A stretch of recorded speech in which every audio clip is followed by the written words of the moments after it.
ഒരു ചെറിയ ബിസിനസ് ഗ്രൂപ്പിൽ നിന്ന് ആരംഭിച്ച ടാറ്റ ഗ്രൂപ്പ് ഇന്ന് ലോകത്തിലെ ഏറ്റവും വിശ്വസനീയമായ ബ്രാൻഡുകളിൽ ഒന്നായി മാറിയത് രത്തൻ ടാറ്റയുടെ വലിയ വിഷനായിരുന്നു. അദ്ദേഹത്തിന്റെ ബിസിനസ് വിജയത്തേക്കാൾ വലുത് മാനവികതയും രാജ്യത്തിന് പുരോഗതി നൽകുന്ന കാര്യങ്ങൾ ചെയ്യുന്നതുമാണ്. ഒരു ബിസിനസ് ഒരിക്കലും പ്രോഫിറ്റിനായി മാത്രം ചെയ്യരുത്, സോഷ്യൽ ഇമ്പാക്റ്റും പ്രധാനമാണ്. ഇതാണ് രത്തൻ ടാറ്റയുടെ ദൗത്യം.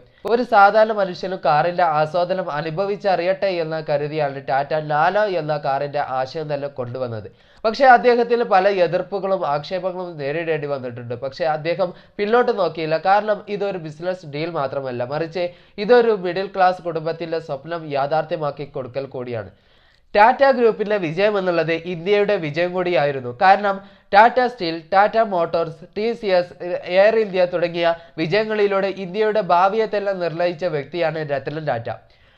പ്രത്യേകിച്ച് എയർ ഇന്ത്യയെ തന്നെ തിരികെ പിടിച്ചപ്പോൾ അത് ഒരു ബിസിനസ് വിജയം മാത്രമായിരുന്നില്ല, മറിച്ച് രാജ്യത്തിന്റെ അഭിമാന നേട്ട നിമിഷം കൂടിയായിരുന്നു. ഇദ്ദേഹത്തിന്റെ ജീവിതം നമ്മെ പഠിപ്പിക്കുന്ന വലിയൊരു പാഠം, ഒരിക്കലും നിങ്ങളുടെ വിജയം എന്നുള്ളത് കണക്കുകളിൽ മാത്രം ഒതുങ്ങുന്നതല്ല, മറിച്ച് നിങ്ങളുടെ വിജയം, നിങ്ങളുടെ പ്രവർത്തനം എത്ര ജീവിതങ്ങളെ മാറ്റിയിട്ടുണ്ട് എന്നതിലാണ്.